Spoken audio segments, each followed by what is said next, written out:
Hi Virgo, this is Job. Welcome back sa ating channel.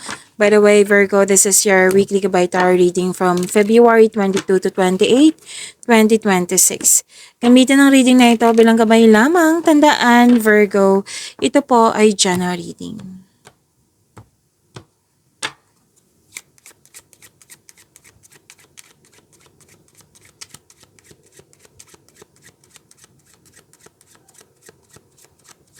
Mga parating pa para kay Virgo for this week.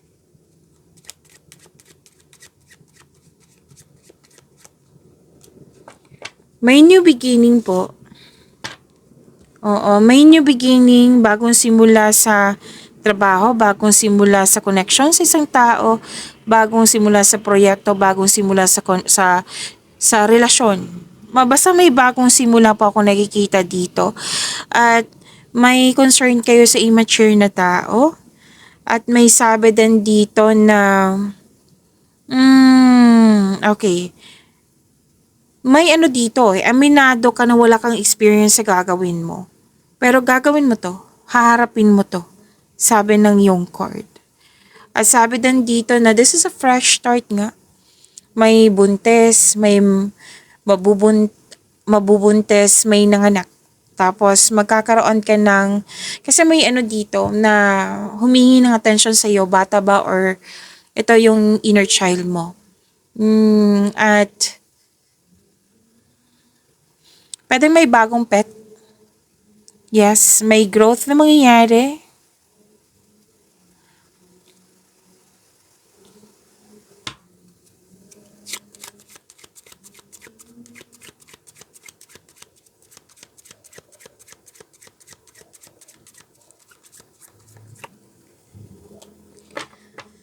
Okay, may farewell finalization. May nagpaalam saying goodbye. May ending. Tapos may it's over. Yung it's over, saying goodbye, time to move on. Yan, it's time to move on. Sabi kasi ng card dito, forget the past. And mag-focus sa new direction. So may ending, may separation, tumiwalag, break up, may disbalance, pwede na-interrupt, pwede din may fear. Okay? At may sabi din dito,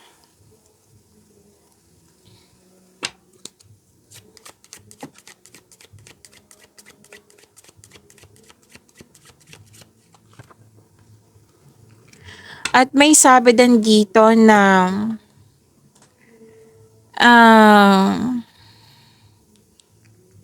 pwede nagkaroon ng togetherness sa pamilya or sa grupo ng tao.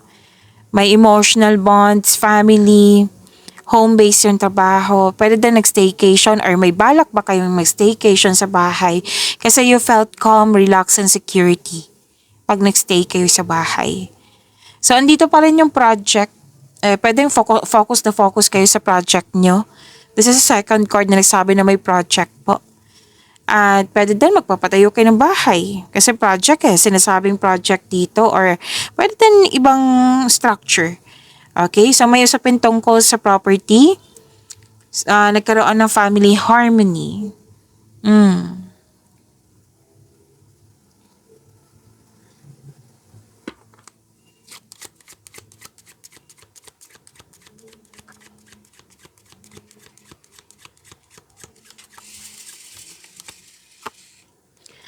At may sabi dito na okay, ingat na lang po ha kasi may taong hindi totoo sa iyo dito.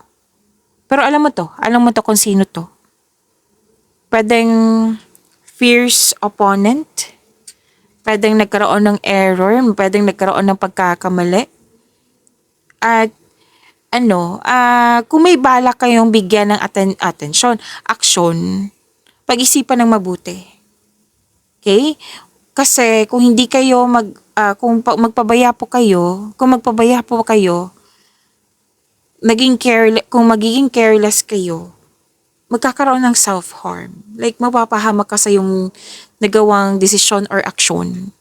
Okay? So, kung may balak kayong gawin na aksyon or desisyon or choices to, then pag-isipan ng mabuti kung 'di ba na dapat hindi ka mapapahamak sa nagawang mong desisyon, sa napili, sa gagawin mong aksyon. Okay? Tandaan nyo yan.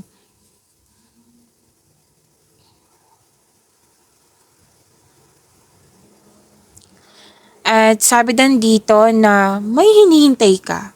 Oo, may hinihintay ka dito na anong tawag nito? Na pwedeng nag-cause ito ng anxiety sa'yo kasi naiinip ka. So, ingat na lang din po. Pwedeng may craving, may wishful thinking. Ah, sabi kasi ng card dito, itong wini-wish mo, kung magkakaroon siya ng positive thoughts, magkakaroon siya ng ma-manifest niyo po ito. Siyempre, positive thoughts like nakakabuti sa iyo, sa kapwa mo, yan. Ma-manifest niyo po ito. Itong desire na nakikita ko po dito. So, kung naiinip kayo, be careful kasi natitrigger yung anxiety mo eh. Sabi ng yung card. And maghintay, setback. Sabi ng iyong card. Okay, so may sabi din dito, may usapin din dito tungkol sa bad influence, bad company. Oo. So, yan po.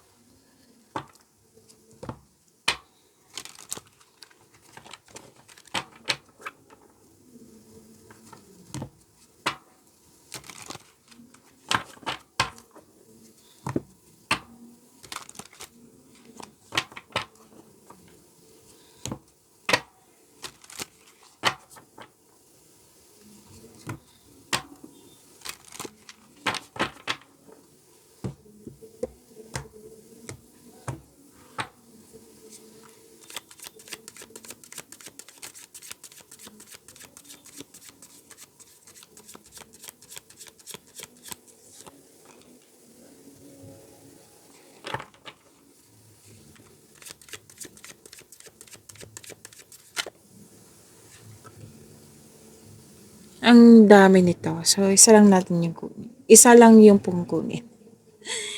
Okay, ang dami nito. Okay. Yung una yung nakita, kunin natin.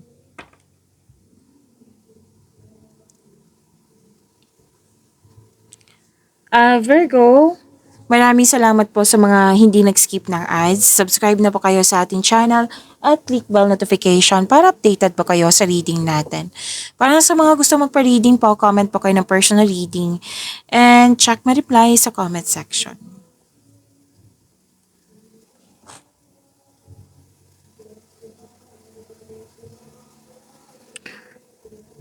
Sobrang busy mo oh. Hard work, productivity, may bagong kasanayan, kaalaman, puro movement, sobrang busy, prepare yourself. So this card reminds you, kapag ginagawa mo ang gusto mo, mamahalin mo ang ginagawa mo. Tagumpay sa kaperahan, andito, nang dahil sa pagiging productive mo sa araw-araw, taas ng tagumpay po, ay nasa iyo, keep up the great work.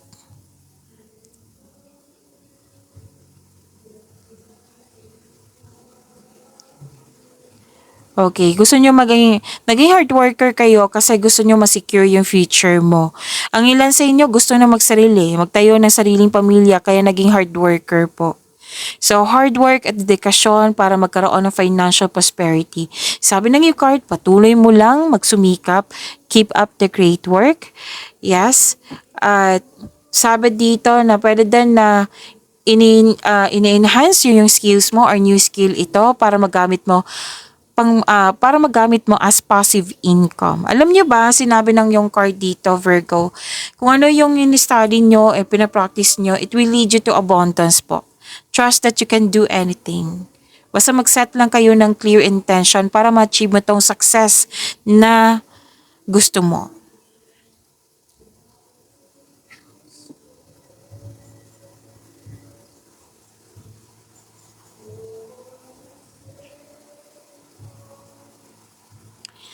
Okay, malalim ang iniisip. Nagmuni-muni kayo ngayon. Nag-iisip ng mga plano, pangarap sa buhay. Nag-iisip nga ng mga desires sa buhay. Dalawang card na po mismo nagsabi dito at isang card dito na your desire nga. So, sinabi 'di ba kanina dito na ma-manifest mo ito kung magkakaroon ka ng positive thoughts and clear intention. Yes, ma-achieve mo to pag meron kang positive thoughts and clear intention.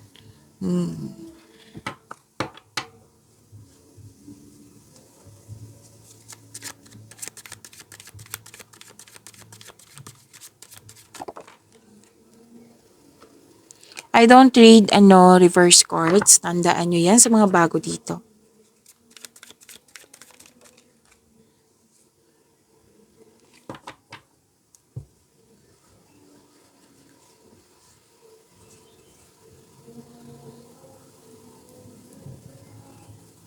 Sa career and money nyo po, nakikita ko dito na some of you, you are earning money as a teacher. Teacher, instructor, professor, kung yun mga nagtuturo. And this is also mean na some of you na, di ba may self-study dito? Andito din po, self-study. Or di kaya ay nagpa-enroll kayo sa school, nag-self-study or nagpa-enroll kayo for masteral, board exam, yan, para magkaroon ng traditional career path or you are moving up to the ladder of success. Basta po, sinabi ng card nyo dito na may tradisyon na masusunod.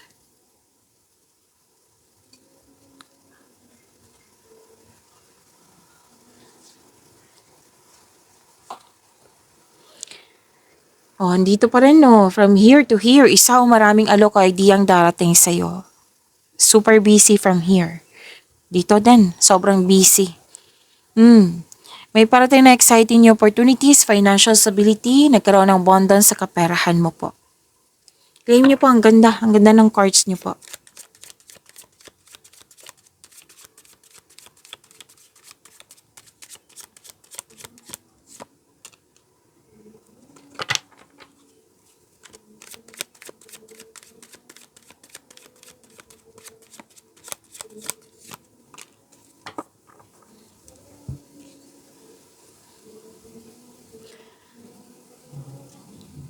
Virgo, huwag niyong kalimutan na mag-subscribe sa channel natin at click yung bell notification para updated pa kayo sa reading natin.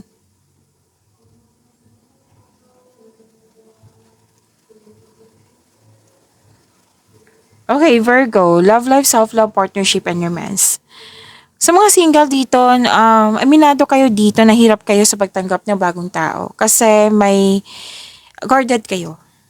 Kumbaga, trauma yung nakaraan. So, sinabi ng card dito, try to fix and forgive yourself. Oo. Bago tumanggap ng bagong relasyon. Upang sa gayon, maganang iyong pagramdam at isipan para harapin ang bagong yugto ng iyong buhay pag-ibig. Para sa mga relasyon sa buhay mag-asawa, mahabang pasensya mo kasi isa sa inyo na may mataas ang ego or pride. Nakaramdam ka ng pagod pero ayaw mo sumuko. So, subukan maglaan ng oras para mag-usap kayo ng mahinahon. So, kung hindi kayo magkasundo, gawa ka ng adjustment para magkasundo po kayo.